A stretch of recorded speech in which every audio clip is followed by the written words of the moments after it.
beautiful, so peaceful and quiet. You forgot boring. Roger was born and raised in the city, where there were real streets, real noise, and people had a real life. And this place, it felt like a volume button on the world had just slammed to mute. His parents called it upstate, but to Roger, it might as well have been the edge of the map. It might as well. The town itself didn't help. There was one movie theater which played films that came out years ago. The arcade had 2 machines, one broken pinball and something called Farm Racer 2003. The fast food spot, a single burger joint that closed at 7 p.m. because apparently everyone here goes to bed with the sun. There were no buses, no crowds, no lights, just cows, cornfields, and silence. But his parents kept saying, "You'll adjust." Roger knew he wouldn't.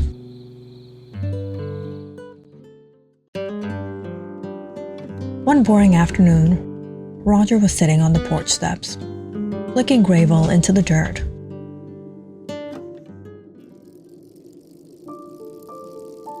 When he saw a girl ride past the ranch on a bike.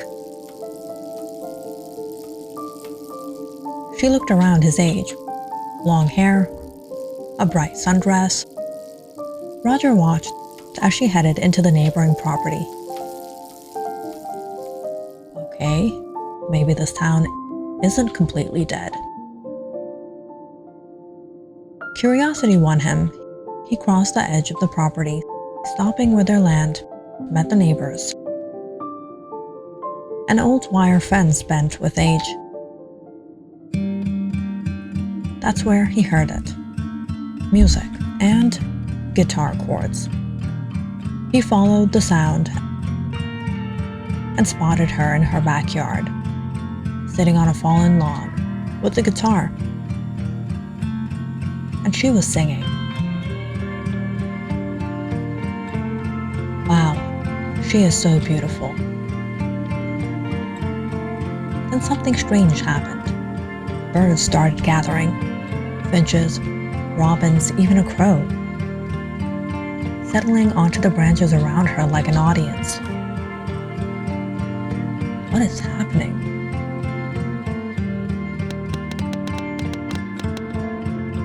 Hey, shoo from here. From then on, Roger started watching her whenever he could. She came out almost every night around 8 p.m., right as the sky started turning orange. Roger started making excuses at home too. Roger, it's dark out. Where are you going? There are wild animals out there, you know. Mom, I'm not a kid. I have my pocket knife. Where are you going? Just taking a walk. Roger always went to the same spot by the fence.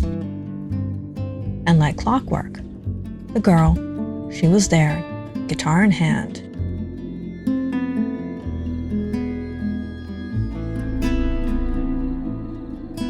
But 3 nights in, halfway through a song, she suddenly stopped. What happened? Why did she stop? Roger looked closer. She wasn't sitting where she usually sat. Where did she go? Roger turned. Shocked to see her standing right there, just on the other side of the fence. I knew it, you were watching me. You're not exactly invisible behind that fence, you know. Roger nearly jumped out of his skin. Oh, sorry, you just sing really well. So you spy on all your neighbors, or am I just special? Definitely special. I'm Elara. Neighbors, I guess. And that was pretty much how it started. Over the next few weeks, they kept meeting, sometimes by the fence, sometimes by the creek, and sometimes just sitting opposite sides of the wire.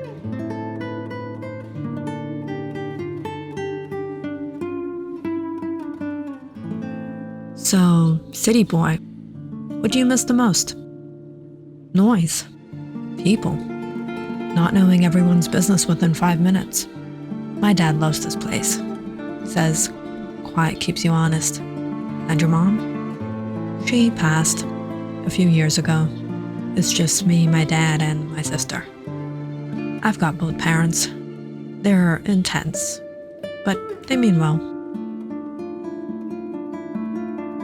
You sneak out a lot for someone who hates this town. Only for you. Oh, really? By the time the sneaking turned into serious late nights, laughter, Roger realized he didn't feel bored anymore, and Elara wasn't so lonely anymore.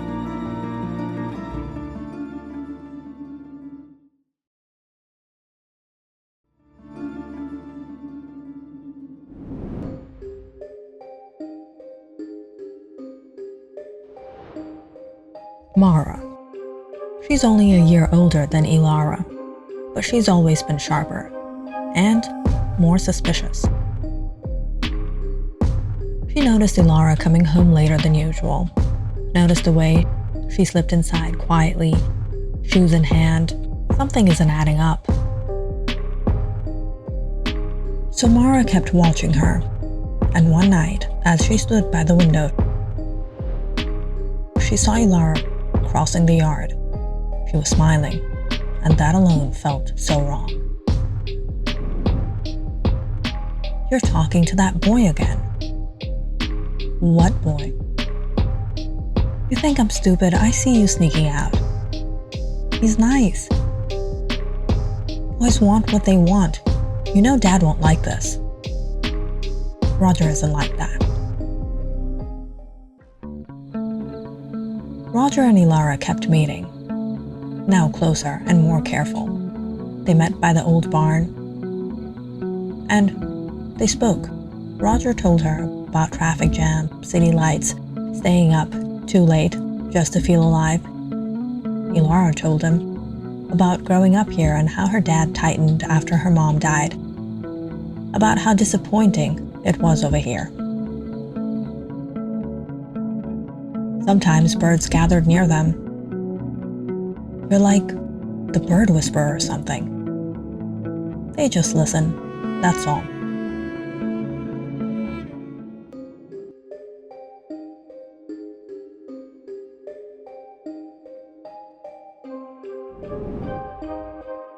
What were you two doing in the barn? Nothing. Nothing? A guy and a girl alone in a barn, and nothing happened? Maybe you're just bitter no one waits for you. Say that again. You heard me. Not everything is dirty just because you are. That's when Mara lost it. She stormed into the living room and screamed out, "Dad!" Their father came out, startled. What is it? She's sneaking out, meeting some boy behind your back, in the barn. Who knows what they're doing? That's not true. She lies constantly. She thinks she's special. That's enough. You're making things up.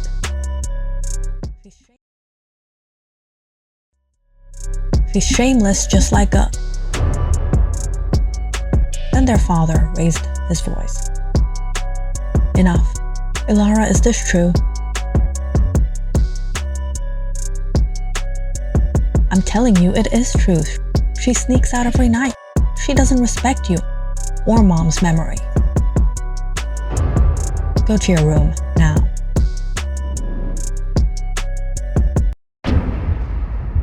That night, Elara's father locked her in her room.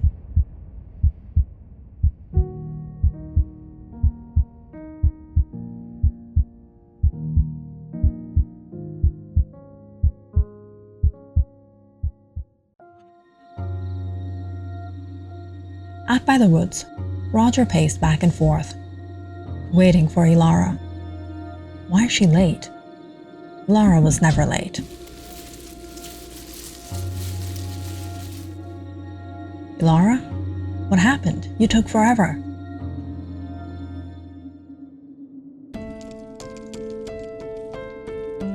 I'm here now.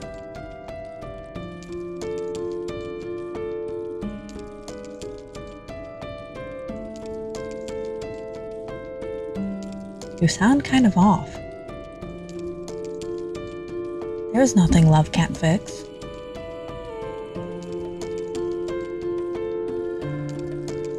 Isn't it a bit too early for this? Why? Don't you want me? Hey, maybe I should just go home. It's late anyway. You're acting weird. You don't get to change your mind now. All of a sudden, there was a change in the wind. The branches started snapping violently. The trees began to shudder, like something just woke up. And the air filled with the sound. Birds exploded from the darkness, dozens of them. They swarm around her.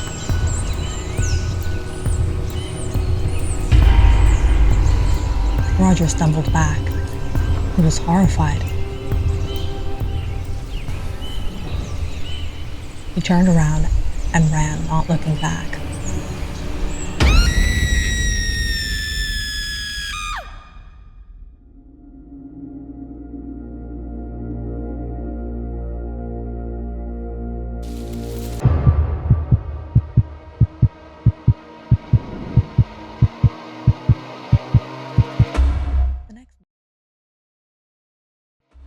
The next morning, their father found Mara collapsed in the field. Alive, barely. Her eyes were gouged out. Her skin was shredded, and her body was shaking. Elara came out of her room and rushed outside, shocked to see her sister's condition. What happened? The birds. It was Elara. She did this to me. For telling you. I was in my room. You locked me in. How could I do anything? The birds. The birds. Elara and Mara's mother had been beautiful. Not the kind people forgot. She had a beautiful face, beautiful hair, a voice, talent that came without effort. People leaned in when she spoke. They listened when she sang. But whatever magic she carried, it didn't pass down evenly. Elara got everything. The beauty, the voice, the way attention found her without her even asking. Mara stood beside her, growing up, watching it happen. The only compliment she ever got was that she looked like her dad, and she didn't want to look like her dad. When Elara sang, people smiled. When Mara tried, they politely looked away. When Elara laughed, the house felt lighter. When Mara spoke, it was just noise. Even their father, without meaning to, reacted differently. Elara, sweetheart, sing that one again. Mara would stand in the doorway, arms crossed, and totally ignored. What about me? Later, Mara. And that later never came. After their mother passed away, the house grew quieter. Their father clung to routine, to rules, to control. Elara reminded him too much of what he'd lost. The voice, the softness. So he protected her obsessively, and Mara noticed that. Don't go out dressed like that. Be careful, Elara. Stay close to home. Mara listened from the stairs, invisible. At night, she'd lay awake staring at the ceiling, questioning herself. Why her? What's wrong with me? But there was never any answer. And then, Elara found love. Someone waited for her. Someone smiled when she spoke. Someone listened. Mara watched from the window as Elara slipped out every night. She watched the way her sister glowed even in the dark. Something inside Mara twisted. That night, she pulled on her hoodie and stepped into Elara's place. Just once, she wanted to know how it felt to be chosen, to be wanted. While Elara, back home, cried behind a locked door, begging for her father to listen. I didn't do anything wrong. I know, I'm just trying to protect you. But protection, without understanding, is just another kind of cage. Out in the woods, Mara reached for love without knowing what it truly was. And when she tried to take what wasn't hers, when she moved with envy instead of care, the world responded. The birds didn't just gather around Elara for her beauty.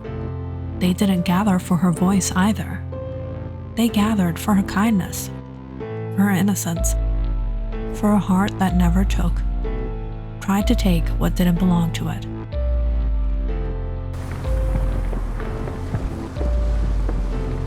And when Mara crossed that line, they chose a side.